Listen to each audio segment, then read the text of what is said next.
All right, next up, we got a bantamweight clash between Sugar Sean O'Malley, who comes in at minus 450, and the streaking Ayman Zahabi coming in at plus 350.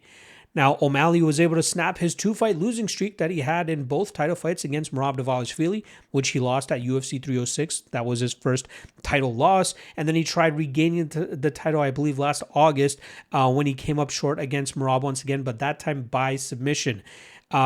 He did manage to bounce back earlier this year as he was able to pick apart Yadong Song and win that fight.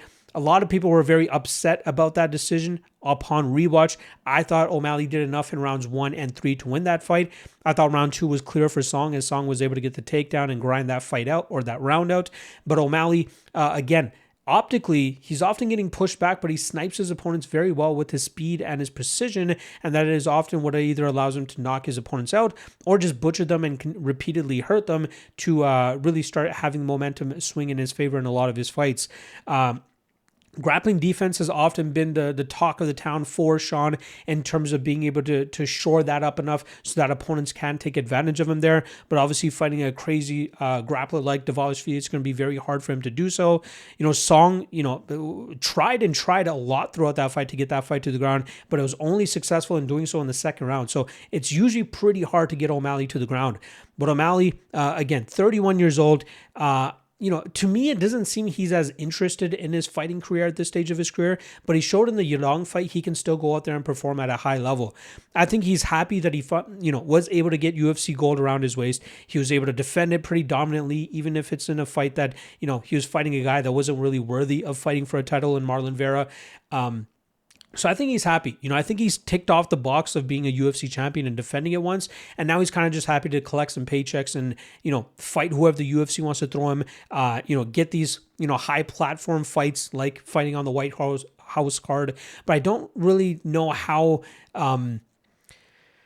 motivated he is to fight for the title again. Like, there is a little bit of maybe motivation considering that he has a win over the current bantamweight champion, and that could be something that has him ready to go. But he's obviously going to have to get through Ayman Zahabi this weekend. But again, precision striking, nasty power, improved takedown defense, swagger. That's usually what's on the plate when you're taking on a guy like Sugar Sean O'Malley.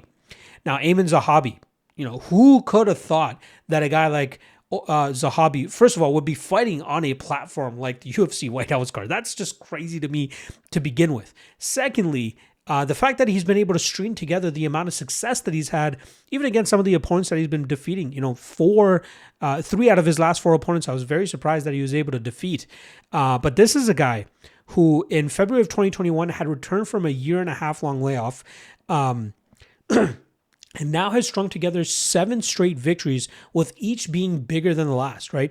Big knockout victory over Arichi Lang. But I think it was really the Javid Basharat fight that started to get a lot of people talking about Zahabi to be like, hey, this guy's actually fighting a little bit smarter than he has in the past. He was able to outstrike Basharat, win that fight as a big underdog on the scorecards. The Pedro Munoz fight's a little bit easier for him considering the easy one-dimensional approach of Munoz. The Jose Aldo fight, that one was impressive. I thought he lost the first round. I thought he just did enough in that second round. And then the third round, he nearly got finished by Aldo, but Aldo blew his wad trying to finish Zahabi. Zahabi comes back, lays the smackdown on Aldo for the last 3 minutes of that fight and steals that momentum back and wins that on the scorecards. Biggest win of his career. The last time around against Marlon Chito Vera, does enough to win that fight, especially rounds 1 and 3, I think it was. It was a split decision, but I thought it was pretty obvious that Zahabi had done enough in those first and third rounds.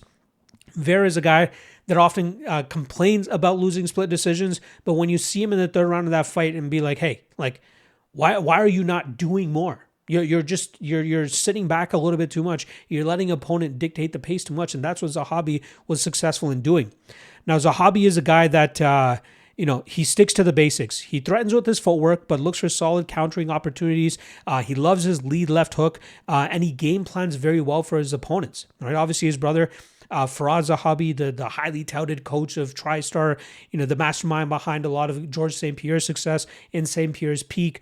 A lot of people expected a lot of big things from Zahabi when he first came into the UFC, but he kind of just, losses to... Who was it? Vince Morales. I think Draco Rodriguez was another guy that ended up beating him as well. So his hype fizzled out pretty quickly. But seeing how he's been performing as of late, you're starting to see him maybe reach that potential. But this fight this weekend would be a big indicator to know whether he was really at that level, or if he's just been game planning well and now he's finally met his match in terms of a guy that's skill wise better than him, and a guy that can game plan just as well as him.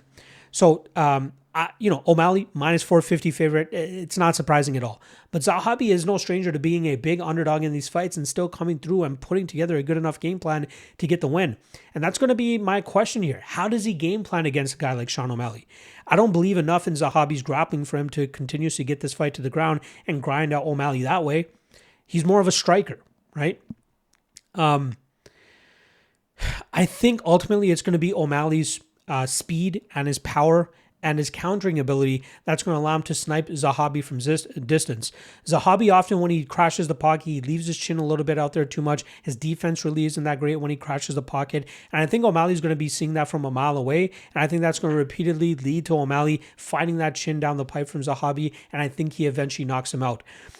Similar to the Roofy fight, though, I don't like minus 450 on a guy that I need to find that sniping style and find the chin of his opponent.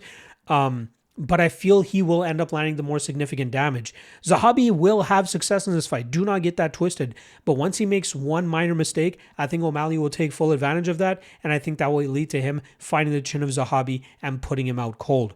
So again, not super hot on the chalk on O'Malley, but I feel like O'Malley will find that chin and put Zahabi down and out. Maybe O'Malley by KO could be the approach in this fight, but I look O'Malley to win and him to win by knockout.